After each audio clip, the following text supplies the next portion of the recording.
It's your boy DJ B4EY. Sir, it's the Fresh Leftovers radio show, man. We back in the building, man. We got a special guest in the house with us. I'm super excited about this one. One of them. One of them. One of them. One of them. Okay. One of them. We'll talk about it. We got the one, the only, the infamous FaceDaZoe. What's up, my brother? What's happening, family? What's happening, man? It's your man FaceDaZoe. You know we live full effect, but I'm gonna teach you how to live in full effect. Hey, man, we ain't hear nothing you said. Nah, not nothing. You know what I'm saying? You know it's FaceDaZoe. Oh, spill. Oh yeah, I got. No, I got. You back up from the You microphone. back up, we couldn't hear you, brother. What happened? I went close enough. It's all good, my guy. Zoe is in the A, man. About time. They brought the Zoe today, man. When last time you been here?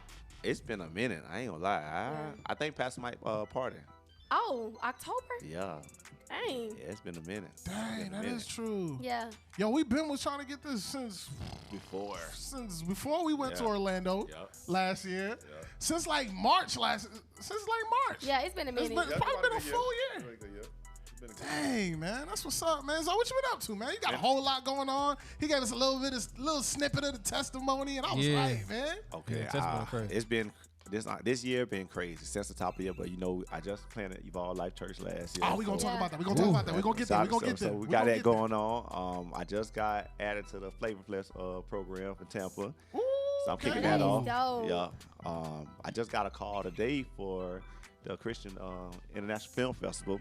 They want me to get on that this morning. And I'm like, dang, I got the favor once I got to Atlanta, so I might need to come here more often. Yeah, no cap. I need to be here more often. But God been good, man. I just been growing in ministry, building up my family, training up my youth. You know what I mean?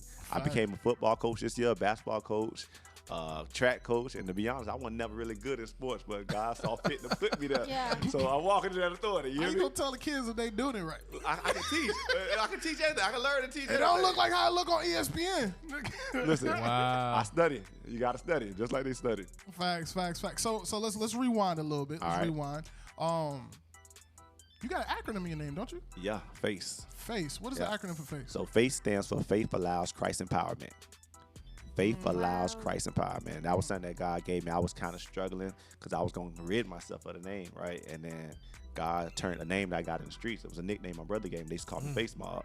And they turned Face Mob to Faith Allows Christ Empowerment. What's Face Mob? You really want to talk about Face Mob? Face Mob, money over. Okay. Yeah. I got it. Okay. Yeah. So that was a little strict nickname my brother gave me when I was little. Yeah. What hood? This is Florida? Florida. Oh, okay. This was Florida, yeah. This was Florida. So what was it like? Because you gave us a little bit of taste of this, the testimony a little bit, but I want to make sure everybody who's listening, this is your first time on the GH3 platform. Okay. First time on Fresh Leftovers. So we want to make sure we dive into the testimony, man. Take us all the way back. I know you spoke about being in the streets a little bit, so on and so forth. Yo, just jump started from there, man. How'd you get wrapped up into that whole street life? You know what I'm saying? I inherited it, y'all. I ain't gonna lie to you. I inherited from my brothers to my older cousins, even Lord forgive me for dad, forgive me for saying this, but my dad, peoples was locked in the streets. So I grew up around gangsters my whole life. And I was always a quiet, cool kid, you know what I mean? But I was built to be a gangster. You know what I mean? I was taught and trained to be a gangster. I mean, to the point where they changed how I talk. Like, my brother seen me hanging out, his homeboy say, hey, little face, what's up? I say, I'm all right. And they clown me, and they taught me how to say, oh, I'm chilling, man. No, I'm good. Like, they built me to be this way, so I ain't really have a choice, you know what I mean? Dang. So I come from a long line of gangsters. My brother was murdered when he was 22. My cousin, 23. Another one of my cousins, 22. And then I lost two of my cousins went to prison. So I was the only one left. Oh, wow. Instead of going to prison, God gave me the avenue to go to college. Yeah. And then college changed my life. What you take in college? Originally, I was teaching, and then I caught a firearm charge, and they kicked me out of the teacher's program. So they told me teaching was over, but God. So we're going to hold that off, but God. But Self-defense? Yeah. So I told him my brother was murdered, so I said, no, I'd rather be caught with it than without it. So my only charges ever were firearm charges. I'll be real with you. I sold a lot of dope, a lot of weed, a lot of pills in my time. I kind of leveled up in the street sphere. You know what I mean? Like the things those guys were chasing, those accolades they were chasing in the streets. I had it at a young age because like I said I was embedded in it. So I was selling work. Well, work is like supply. I was supplying people You was the plug. Yeah, I was the plug. Oh, yeah, I was the plug. Face the plug. Gotcha. Yeah. But it's crazy because you wouldn't know unless you knew me. Yeah, like clearly. I never only hustled, right? I worked full time. I went to school and I did my thing, right? So I was always operating in 3. It's kind of crazy I say that now because I was operating in 3 always. Okay. And when one fell off, I fell off, right? Oh, dang. So it's like I had to do all these things or I would be known just only as a drug dealer. And I never wanted to be known as a drug dealer. So I lasted so long because I hid it from my mother. So I wasn't worried about the police. I never feared police. I never felt dudes. I never felt robbers. It was like, I cannot let my mama find out I'm out here hustling because she lost my brother already. It broke her. It tore her apart.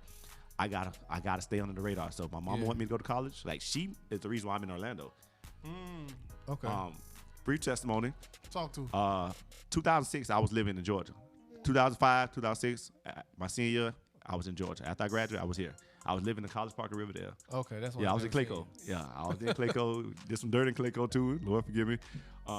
It has been. Yeah, it happened. Forgiven. It happened. Thank you, Jesus. Yeah. So my mom sent me up here to live with my stepmom. As crazy as it is, my stepmom moved here with my little sisters. I transitioned with them. She didn't want me back in the street. So it's kind of crazy. Their relationship reconciled because of the loss of my brother. And I got sent here to live with them. So they moved with their stepdad. They had a new dad in the picture, and I was watching them, and my mom didn't want me in the streets no more. Yeah. Came down here. I started working for PPG Aerospace. I worked for JVC. I was doing all the temp companies. I did JVC, PPG Aerospace, and it was another warehouse I was working at. My mom said, I'm working too hard down here. She didn't want me to go down here, so she registered me for school in Orlando. Oh, wow. So, supposedly my cousins and my homeboy came down here.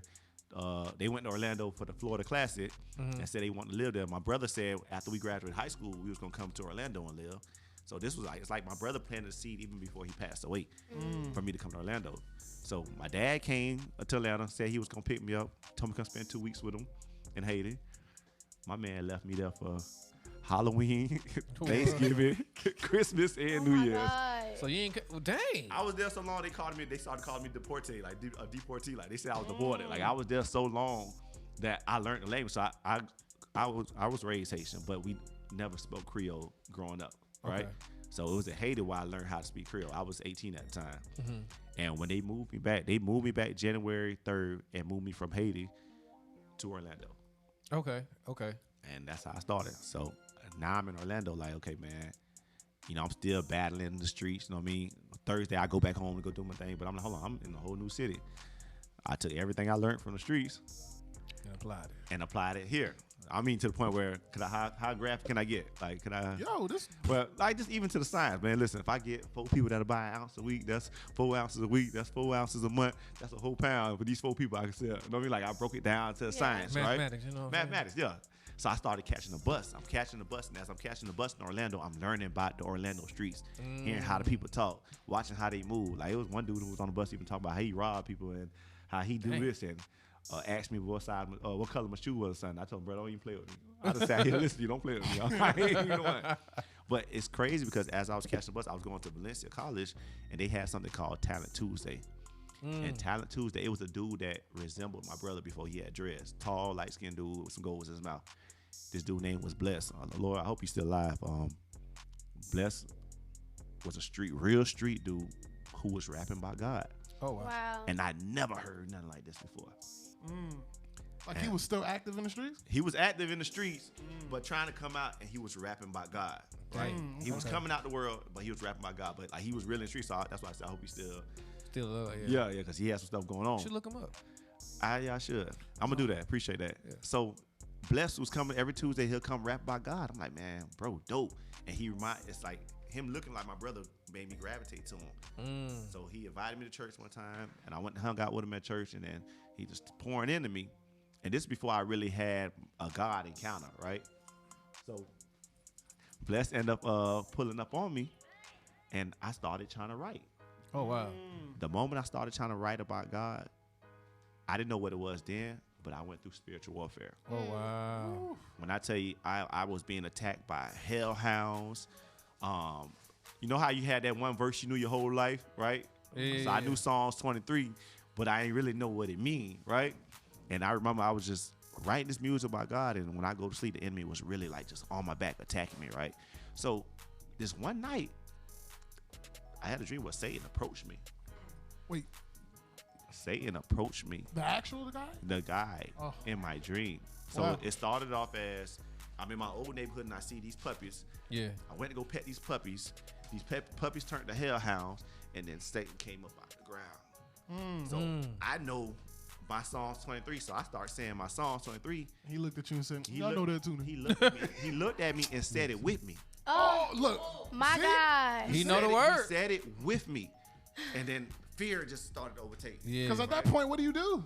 That was the only back of my head. That's the only tool I had to get out this fight. You started reciting the verse backwards? And he said my silly, bro. Look, I'm saying that's my only tool. And he said the verse with me. So I'm like, okay, God, what do I do?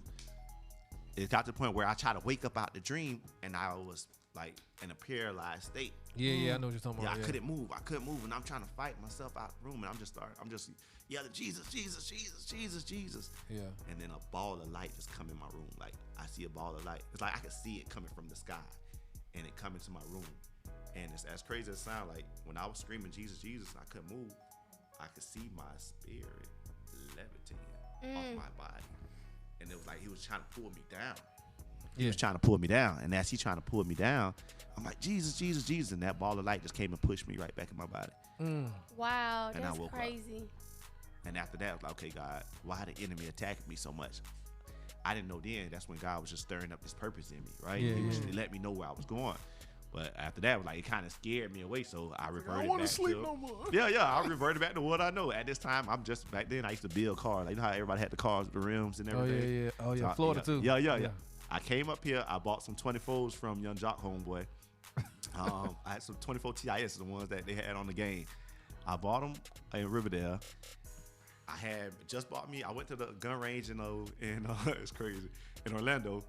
I just bought my first AK, my SK, my first chopper. Yeah. So instead of writing by God, now I'm in the mirror listening to Rick Ross with my chopper sitting on my rail. Like, I'm ready to come out. I can't wait till I finish. So I had a Bubba Caprice back then. I had my brother car. Yeah. So my brother had a little Bubba Caprice on some 22 spokes. I ended up redoing it, put Lamborghini doors on it, TVs, 612. 96. Right? Yeah. I was hanging, right? And it's like I kind of buried that whole gospel rapping thing, right? I buried it and then got head first in the world. And I think, honestly, it was fear that pushed me away. Facts, yeah. But God would always cover me. Like, my homeboys was getting cased up back home. We get cased up, nothing happened to me, right? We go on little missions. Yeah. They get cased up, nothing happened to me, right? We outside, if these boys shooting, the sign behind my head, right? Like the street sign behind my head is getting hit. I can hit a bullet, boop, boop, boop. No bullets gonna touch me. And it got to the point where I remember my mom was trying to, my mom, she had heavy discernment. You know how they say how, was it Timothy mom and grandma was always praying and covering them? My grandmother, my mother really prayed for me. Like, they really stayed in prayer over me, because my mom called me like a week before and was like, are you selling drugs? I'm like, nope. My mom used to send me like $50 every month or every week to keep me up going to college. Didn't even know I'm the whole plug. I'm the whole plug. Like, I'm straight. Ghost out in this little Tariq. I identified with that. I ain't gonna lie to you. I won't even lie to you. I wrote something about that too. That's crazy you said that. But I identified with that. So at the time, like, my mom asked me and I denied it, right? She told me word for word what was gonna happen. My cousin at the time was in the flea market. This lady seen him and just ran to him and started crying and told him they're gonna try to hurt you. So at this time, we getting real money now. You know what I mean? Like, stopping the car, hey, let me borrow 3 bands here. Let me borrow this. Like, we really getting real money. And I met these dudes that I dealt with. You know what I mean? When I couldn't grab them from a plug, I'm like, well, let me just grab some of this guy just to hold my people over. Yes, sir. And grab like a little 5-piece from him. It was like 5 pounds, right? Grab 5-piece from him. He was straight with no problem. Did it again, he was straight. And then it was Classic weekend. So we had the Orlando Classic, like a big festival. So my cousin told me to ask him, can we get 10? So we need to hurry up, get these cars out the shop before Classic. Like, let's. Yeah. And he was like, he get 10. He was like, show. So it's like the more I asked him for it, it changed his agenda. So he set me up to rob me. They came there. The whole time we got the money, neither one of us really saw the work. We just seen the bag. Yeah. The guys really tried to avoid it. And my cousin was so persistent, like, man, y'all scared. Just, man, come on, let's handle it so we can go. Because he had to go on a date. I was in the car, sitting in the car. And as I sat in the car, one of them guys did something. And I ended up, God just made me get out the car. My cousin went back and sat back in that same seat. And now I'm outside the car. And I see my cousin turn around. And when he turned around and looked back, the guy was pointing a gun at me out the window and tried to shoot me. And inside, he thought you through the car. Okay. I was outside. I was standing outside the car. My cousin was in the car. Yeah. He tried to shoot me, hit the gun jam. My cousin tried to jump out the car, and the guy behind him shot him in the neck. Oh. So now I'm seeing like, okay, God, I'm panicking, right? My buddy's in the house getting distracted by a female. So when he come out, I'm like, man, why not? Yeah. Man, grab the fire, right? Yeah. So I grab it and I start shooting at the car, right? At this point, I'm thinking my cousin is dead. So now I'm trying to chase the car down. And as I'm running towards the car, I turn around and I see an off-duty officer running towards my cousin. I didn't know my cousin was on the floor. So I stopped chasing the car because the car, after I hit the car kind of crashed a little bit. But when I saw my cousin on the ground, I ran to my cousin and I started like praying over him. I actually put my hand in his neck to stop the blood. And I'm like, God, please, just protect him, save him, God, please. Like, please, God. Like, God, I'm sorry for everything I do. I asked God, even if you got to take time off my life, save him, because he was only here. He was only here because of me, right? Whoa. God ended up, the police officer was right there. He saw everything. The police officer saw everything and told them, he told the people I was good. I said, listen, if you get him to the hospital right now, I'll tell you everything. Oh, wow. Yeah. Helicopter came. They took my cousin to the hospital. Man, we just got our financial aid money. These guys were selling clothes. Don't look at me like that, bro. I told you I would tell them everything. I'm looking like real deep over here. Tell them and everything. like, I told them everything. We had our financial aid money. They seen our money and they tried to rob us and they shot them. I told them everything. When I get to the hospital, they have somebody else handcuffed to a bed. And they asked me did I know him. It was the young man Who shot your cousin? Who shot my cousin. I didn't know it, but I had hit him. oh, shoot. Yeah. So they got him as a John Doe. Wait, is the statute of limitations up on all this? Yeah, I'm good. So let's look this up. Bartholomew G. Jacks is my name. Bro, I'm over here like it's a movie. I'm all on the edge of the seat like. I ain't do it. It wasn't me. We picking up right at the part. You shot, buddy. No, so you said you was in the hospital, and they had a third witness that was there. Yeah. Cuffed to the bed. Cuffed to the bed. They asked me that I know him. Crazy thing about him, and it's sad, his homeboys pushed him out the car. Oh, wow. They left. They took the money because they got away with like 10 grand, right? And when he got hit, they left him for dead. Wow. Oh my God. Yeah. So I felt bad for him too, and it's like. But at that time, my mindset different. So the officer asked me, do I know him? I'm just looking at him, mean mugging him, right? And it's like I'm trying to hide my face. I really don't want him to see me, but I really don't want him. I really want to see his face too. Yeah. So, as crazy as it was, they had them both on the same floor. After that, they moved them, and it was one day when we came to the hospital to go see my cousin. He had a gang of people outside, but I didn't know that. We ended up going through the back door. So it wasn't until when we left. I'm like, if we would have came through that front door, it would have went down right at the hospital. It would have went down right at the hospital. Well, y'all Yeah. You're at the right place. So yeah, it was. You got to pop help, right? You go right inside. So Nurse. Yeah, we were waiting. as crazy as it was, one of my cousins was still kind of worried about the money because some of the people that were around us stole some of the money when we lost it because it was like they thought they straight. Yeah. So we lost some of the money. The police ended up confiscating like 4 or 5 grand. Dang. They ran off with like 10. So it was like it was a loss. It was a big loss, right? Yeah. So for around that time, I was kind of traumatized for a while. I'm worried about make sure my people gonna be straight. because I was always that friend that always wanted to come make sure all my friends was okay. Like, I knew I was really out there and someone was playing street, right? Yeah. And I didn't want them to inherit these problems, you know what I mean? So, like, I need to make sure they good, right? Yeah. So, something happened, and I'm going to be real, something happened to the young man who did the actual set up the robbery. And people try to blame that on me. But it wasn't me. Like, so I was ducked off for a while, right? I was ducked off. I had to leave school. I was only going to school for the summer. I was coming back to school in the summer so I could get my degree. And somehow the young man passed away, and I ended up coming back out. And they thought it was you. Yeah, they thought like I resurfaced after as soon as he died. But again, it wasn't me. You know what I mean? Like, I'm being real. I had nothing doing it, and I felt bad for him because I heard it might have been it was some other Zoes that he tried, right? So God fought that battle for me, right? Oh, yeah. So I leave it at that. God fought that battle for me. I was able to finish school. I started growing back in, hanging out, and I was a big party guy. Like, I was that guy in the club who's standing on the couches, who throwing money. I'm throwing money in people's sections. I'm walking around the club with back the chains hang low, so I got all my chains in the air, and I was the whole time. People thought I was stunting, right? But I was just really functionally depressed. Like, I lost my brother, so I never really knew how to deal with it. So I balled through my pain, right? So as I'm going through the trials of school, partying so much, somebody was like, man, bro, you should look like a rapper. You should be a rapper. I'm like, man, nah. So when I was growing up, my brother homeboys had like this little rap group, right? And they were big in our city. They was really dope.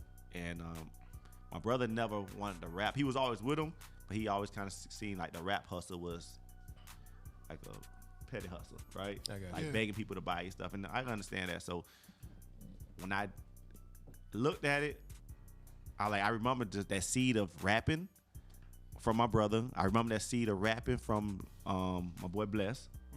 And come to find out, one of my neighbors was one of my little homeboys. He was a beat maker. Oh, sure. He had this song that had a Plies sample on it. The sample was keep hating and I'm gonna get money regardless. Keep hating. Oh yeah, I know that song. I'm like, oh, this hard. All right. So I made a song. If you getting money, throw it up. And if you popping bottles, go and pull it up. And if you got that dro, go and roll it up. Yeah, roll it up. I took that song, I made that song and took it straight to the club. Pay the DJ. Pay 50. Play 50. Hold him a cup, bought him I had a bottle, poured him a cup, gave him 50. He played the song. I'm not going to say everybody listened. It was right around the same time Racks on Racks on Racks came out. Oh, wow. That was big at the time, remember? Time ago, brother. He played the song. I seen maybe 15 people turning up like it was their favorite song. They never heard me before. They don't know me. And they move by it. Geeked up, though. Yeah. Hey, listen, if I can catch them while they geek. Look, if I can catch them while they geek, you can catch them while you're was on that booger sugar. Listen, you got them. They was all white? I don't know. He said, I don't know. I don't know their drug of choice, right? But they was vibing to it, right? So I'm like, okay, shoot. I can dig it. I seen that. After that, I went head first to the music. I was still in college. I was in my senior year of college. I had 4 songs. 3 songs. I was working on my 4th song. And I got my first show at a Q-Dog party. My homeboys was Q's, right? They put me on a program. Back then, all the little dudes who was doing their thing, hustling, whatever, you know how where was that? They the ones I'm the dude they approaching, right? You know, they doing their thing, but I'm the dude they approaching. So all of them came with me to the club. So it looked like I'm deep, right? Yeah. I got my back then. I had a Mustang, all black Mustang, red inside, black and red rims, with that jam in there. The Subs in the King Kong. I spent my childhood in the wild hood. You know what I mean? So it was. I go there. They play my song. I'm performing, and as I'm performing, the crowd going crazy. So now all these college boys at the time in college, the school I was at, if you weren't a ball player or a frat boy, you couldn't get the girls, right? There was no way you weren't in the mix. But for some reason, I stood out just as much as I was favored, right? Yeah. I stood out just as much as those guys, or even more. And they tried to shut me down. So what they did was they turned my music off while I was performing. Everybody on stage wilding, I'm throwing money, shit's happening. I did that song, If You Get Money, Throw It Up. Yeah. And when they turned the music off, I was a little bit under the influence. Lord forgive me, I'm delivered. I rocked out the rest of the song a cappella. I won the crowd over. The people went crazy. Now, the DJ had no choice but to come back and add the little slaps in and hype me up. The crowd went crazy. Everybody like, you got it. You doing this.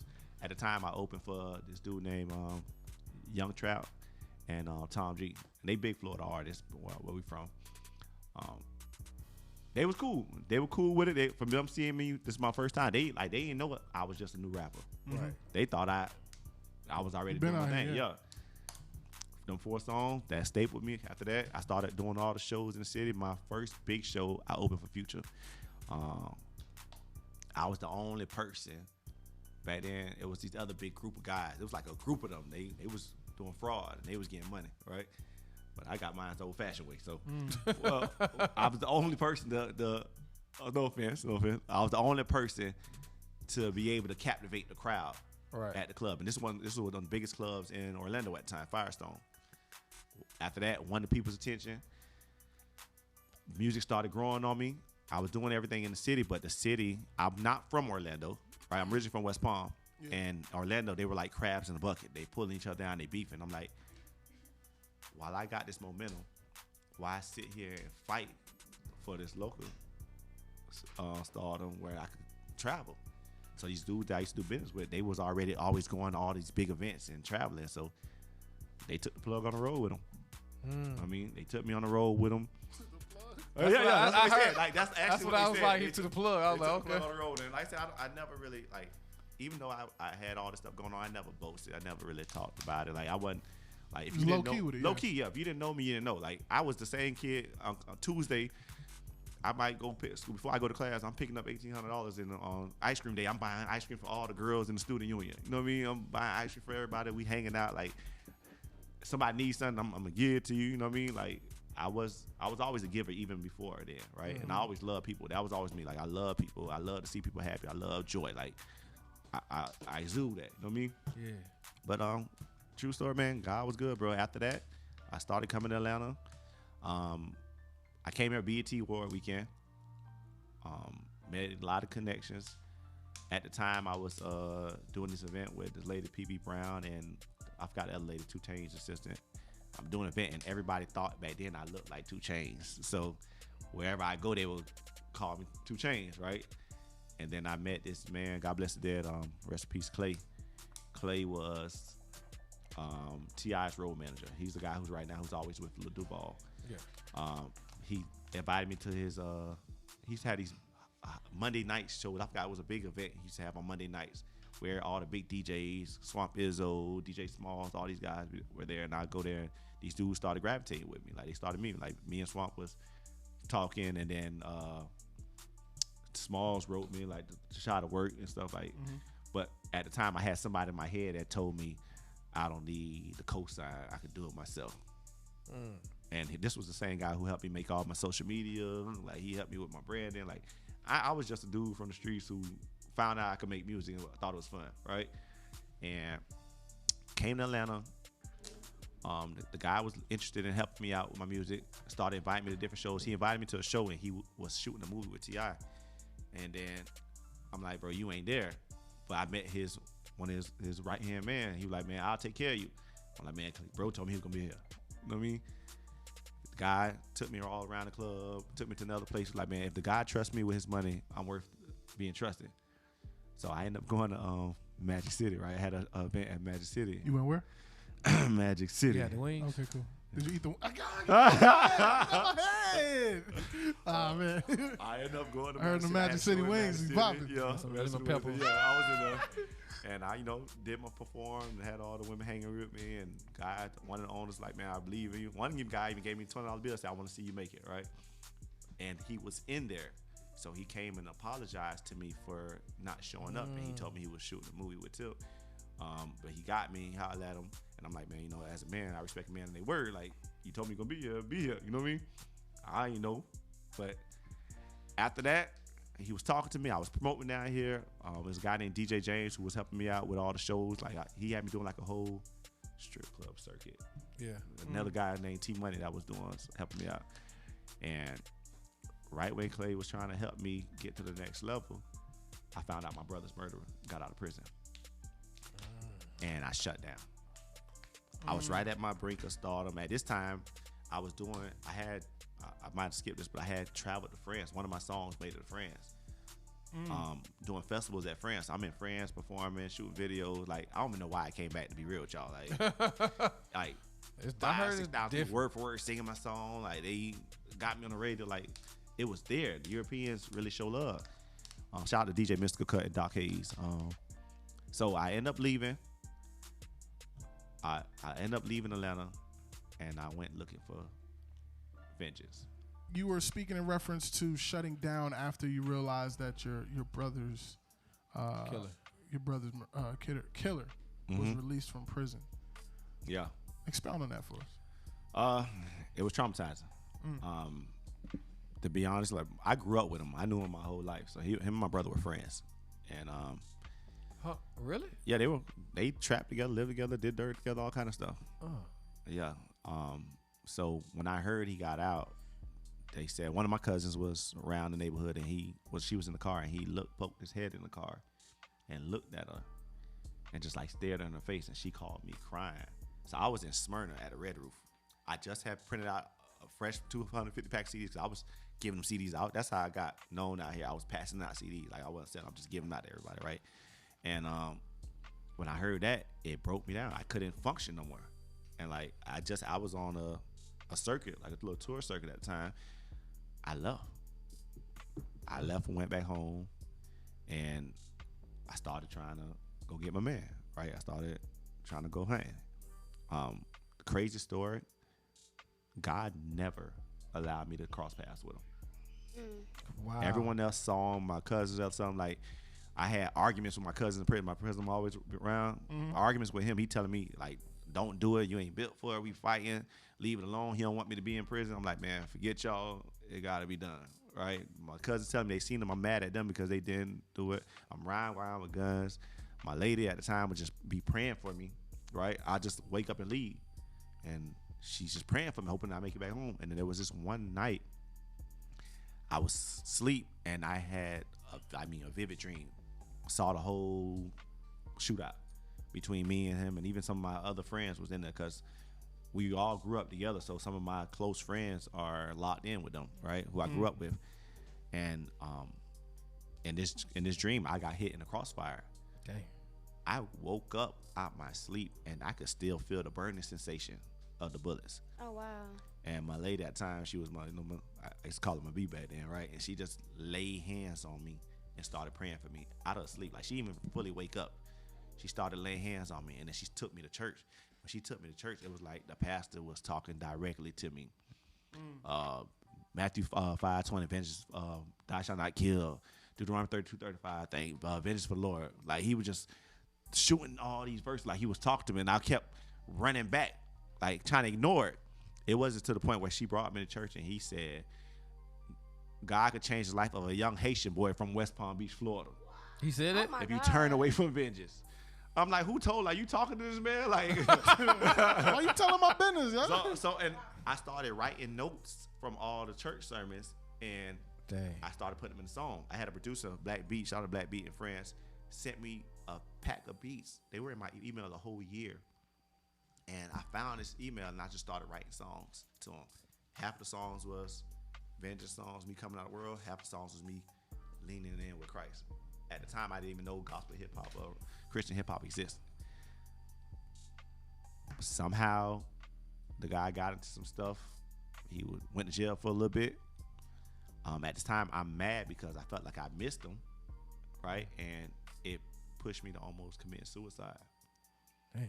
So I got to the point where I was so overwhelmed because I wanted to do this and I couldn't get them that I felt like I let my family down. I let my block down. The streets probably think we soft now. All kind of crazy stuff. Like, no, the enemy put all kind of stuff in your head. Yeah.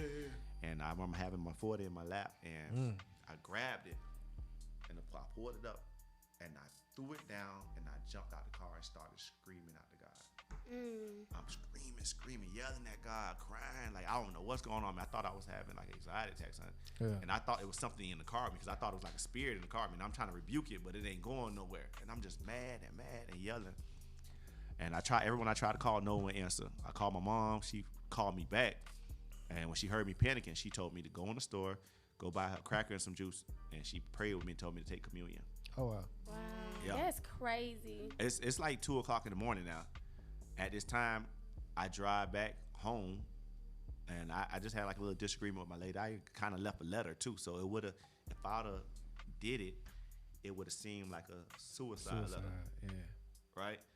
And we kind of argued, and it's like I wanted the answer I wanted, and I told her, listen, just take me to Cocoa. We drove an hour to Cocoa Beach. Went to Cocoa, the wind blowing, the waves raging, and I baptized myself. I threw myself in the water, baptized myself, and said, I don't want to live like this no more. I don't want to live for the streets. She said, are you sure? I said, yeah, I'm done. At that point, God started cleansing me. Dang. I joined this ministry called YAF, Young Adult Ministry. I started learning from there, started growing. One of the pastors at the church wanted me to join him on mentoring some kids. I didn't know about it. Somehow, I got baptized January 13th. I got my first teaching job January 25th. Dang. 12 days later? 12 days later. Valentine's Day, I got my first check. I sold one of my cars, sold one of my big chains, bought a ring for my wife, proposed to my wife. By that summer, I became a youth Wait, your wife was the one who? Yeah.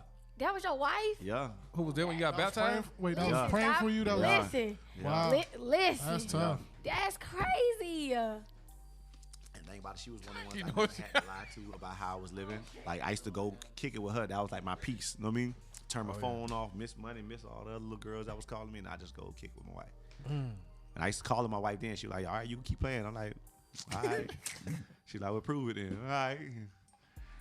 He said, all right. What you gonna do? Bro, that's crazy. Yeah, that's how it happened. Yeah. And then I'm guessing you got real heavy with the CHH. Yeah. So then I started rapping. I started going to church first, sharing my testimony. Sharing my testimony, kind of like preaching about my story, motivational stuff. And then one lady told me, I want to hear you rap. I'm like, huh? Old lady said, I want to hear you sing. All right. I want to hear you speak in tongues. Yeah. No. This is real. So after that, I started rapping. So I met this prophet. This man prophesied over my life. Like, he knew me like a kid. Like, he wrote my story. Another co-teacher referred me to him. He told me my story. His name was Dr. H. Shout out to Dr. H. He met this guy, God bless there, Crescendo. Crescendo was a big impact in Orlando. He was like Christian hip hop in Orlando. Like, he paved the way for all the Christian artists that's coming up. He had this Christian open mic. Didn't know it existed. I was looking for community, right? And I didn't know where to find community. I went there again. You know, some of the guys thought my look was too secular, but they embraced me, right? Crescendo let me do my thing. Started doing events there. From there, I came up to. I didn't even come to Atlanta. Shout out to Mr. CSA. He found me. Yeah. DJ homie. Yeah. He found me online. Yeah. He found me online and heard my song "Am I Wrong?" He ended up bringing me. Just keep He ended up bringing me to Luke G. You heard Luke G? Yeah, my first song. Luke, "Am I Wrong?" was with Luke G. Me, Luke G. That's crazy. We did the song. We revamped the song. That's what we called it. We revamped the song, and they had me pushing that song for like almost 2 years. I told you. What? No. 2 years of straight promoting that song. I'm dying. I want to put other music. I got other stuff coming out, but it definitely changed my life. Like, 2 years. 2 years. I started pushing. I started coming to Atlanta. I met Romy at one of the events. Shout out to Romy. I met Romy, Chris himself. Elijah, and 21 at one of those events. Shout out to 21. And St. Cleto, the whole squad. Y'all was deep that day. We was over there at that spot over there on the indicator, right? Yep. Yeah, on the Lithonia area. Yeah. That's when I met you. Yeah, when you came so in. Romy introduced you to Minister Mike. Romy introduced me to Minister Mike at Ken Jones event. Are you talking about that one that was Yeah. He introduced me to Mr. Mike at Ken Jones event. That same night, Mr. Mike told me, put him on stage. I came to Evolve. I'd never seen love like that. I'd never seen ministry done with young African American people on fire for God. They praying, they prophesying, they just worshiping. I mean, face down. Yeah, she was there. Yeah, I'm always there. Mm-hmm. She definitely was there. You what? Yeah, she was a little boss too back then. She used to handle everything. Like she was. She boss lady. Yeah. You wasn't there. After that, they took an offering for this bus, right? They took an offering for this bus, and I'm like, know what? I want to see this. I sold into this bus. The Evolve bus? Debt free, the one with the stripper pole in it. I sold into the party bus. The next year. You bought the party bus? I ain't buy it. I just sold the seed. I sold the seed. I ain't got no. He got a little at this time, I'm at ground zero, okay? I lost all my dope money, and that's nothing because I had all these attachments, and God had to strip me from everything. You know he gonna do it. He stripped me from all my jewelry. I had 5 cars. I mean, you still iced out. Still got a little jewelry. This is him bringing it back and showing me that the proper way. The proper way. I got you. He's showing me that I can still have nice things and be of God, right? And not idolize these things, right? So, and you Haitian too. They love gold. Stop by saying. FaceDaZoe live full effect. We out here. So Mr. Mike came to Orlando for a conference in the same bus that I sold into, and I'm like, that's good ground. Yeah, that's good soil. Like they really doing what they say. And now I'm seeing all these young people on fire for God, showing other young people how to be on fire for God, and just showing everybody love. And I'm like, man, I want to see this in my city. After that conference, I told him, he blew me off. You told him what? I want to see this in my city. Okay. He he blew me off. Came back the following year. Same thing.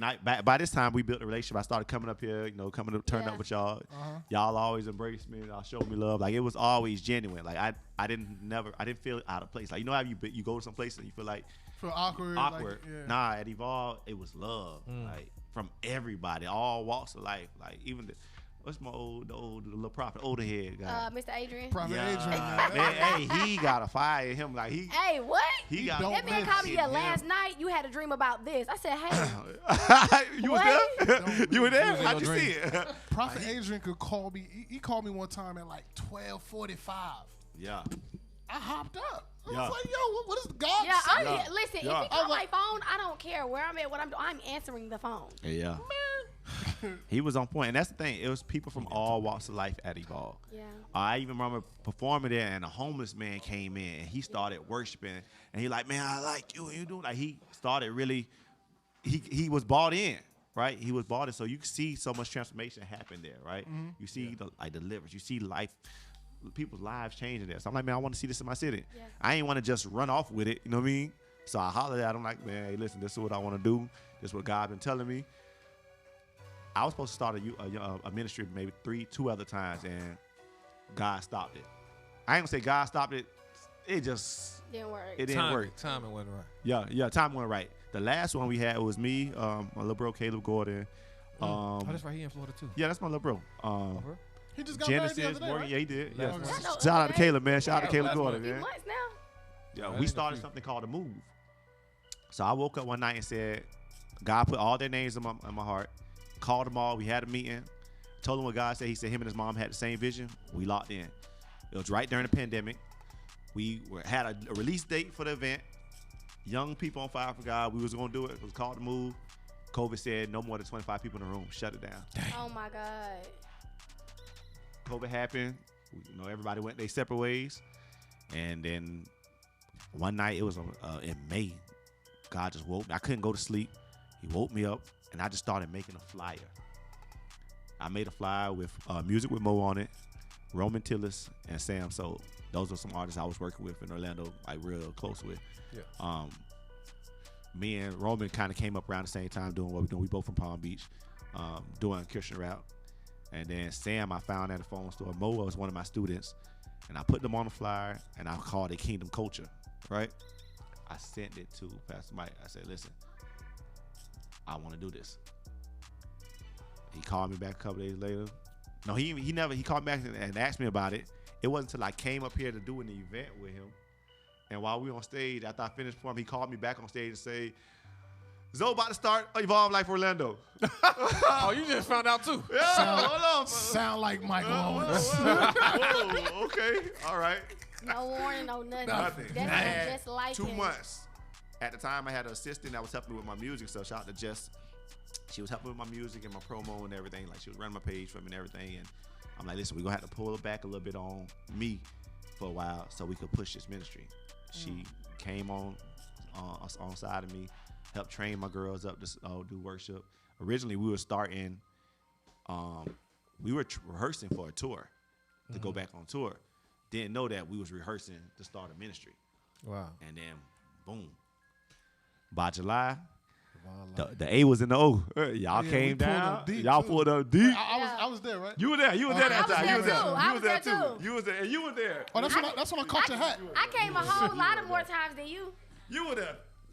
But about everybody, that? y'all Don't pulled up. Hey, just say, go ahead. Don't let me Go ahead, because she always trying to do why much. she trying to? So, how many more times? How many? Now you know I Nigga, we do that now. Right? See, now we got to block it. Because you always got to do stuff. Well, you are supposed to be at the next one. Who, me? She ain't gonna be there. I am? Yeah. She ain't gonna be Who there. said that? Minute Spike said it? You told me you come. I'll be at the next one. That's what you said out of your own mouth. Oh, that was. Hey, Be that a was. woman of your word. You know what that was?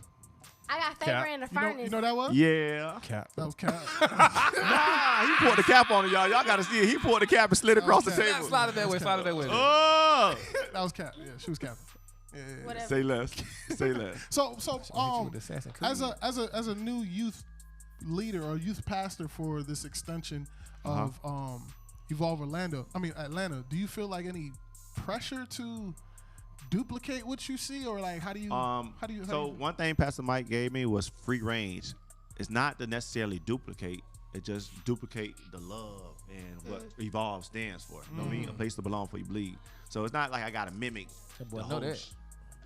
You know what I mean? Yeah. It's just I'm bring that heartbeat to Orlando. Yeah. And that's what I've been doing, just bringing the heartbeat to Orlando. And I've been seeing growth.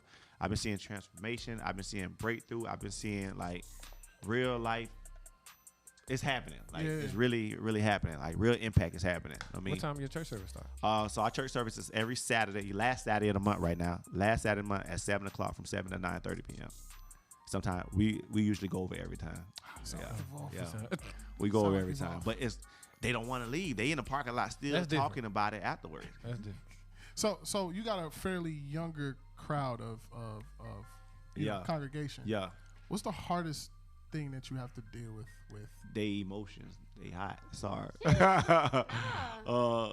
You got more young ladies there. Young ladies. My band is young men. You know me. Okay, and then we partner with another organization. So it's just a lot of the high school drama, right? And then it's just they're still kids, right? And but you got that teacher's anointing, so that helps. That's what helps me. Yeah, that's what helps me. That's a great thing because a lot of people don't know how to be teachers.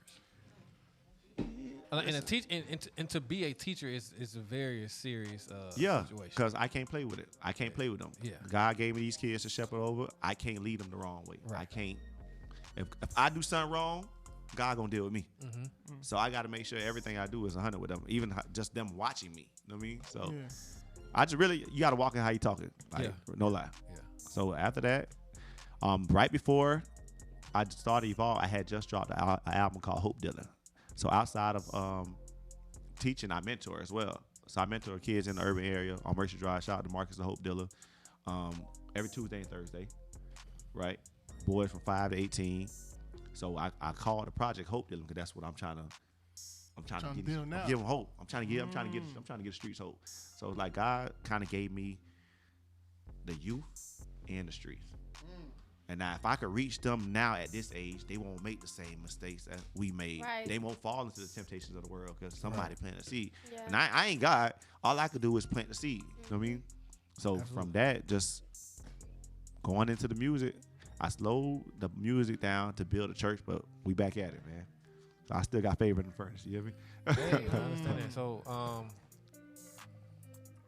So it's only once a month? Right now it's once a month, yeah.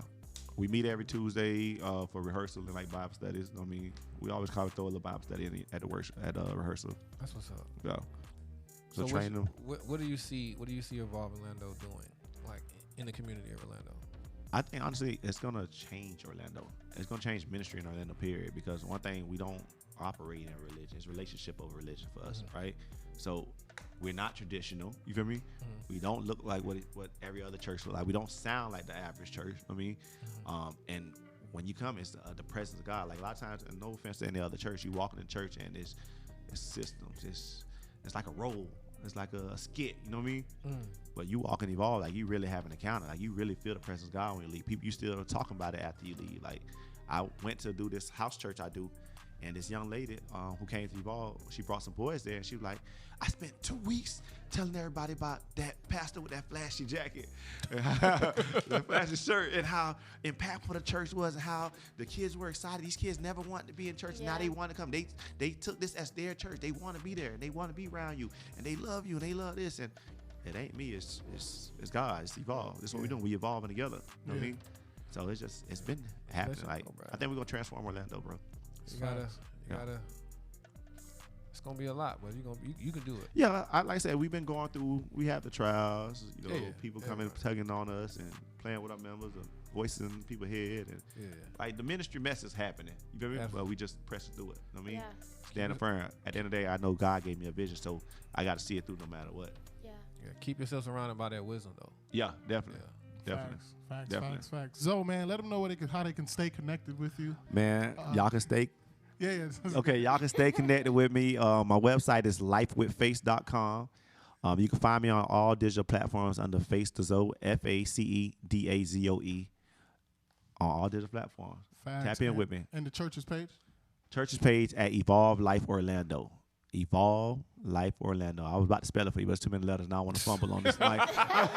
We can't spell. I'm gonna keep it real. Yo, man. Zoe, man, we love you on this side, bro. Well, I love y'all too, man. We got a lot of love for you, man. I appreciate y'all. We got a lot of love for you. We believe in the calling on your life. We believe in the God that's in you. We believe that God has anointed you for what you're doing, and we always gonna support. Amen. I appreciate y'all. You always got a home here for sure. Right. You already know. Home team. Got a home here. You know what I'm saying? You know what I mean? Get a little skin on the mic. Facts. So listen, man. You don't got any projects or anything out that's coming up or anything like that? Just let me know that real quick. So right now, y'all can still check out New Wave. That's the first project I dropped. It's still on all digital platforms. Hope Dylan, that's still out. It's still circulating. It's actually doing good. I'm watching it grow. Even though I haven't been able to promote it, but y'all tap in with it, right? I'm about to drop something called Kingdom Culture featuring Sam Soul, Music with Mo, and Roman Tillis. And I got another project that's coming out at the end of the summer. Okay. So called Redemption. Yeah, y'all get it first. Hey, like that. Just in case y'all need some listeners, go to my SoundCloud. I dropped Class in Session 3, the mixtape, man. I always throw those out there. SoundCloud. Yeah, FaceDaZoe. Okay. SoundCloud.com//FaceDaZoe. Yep, FaceDaZoe. Facts. Check that Ready or Not out. It's hard.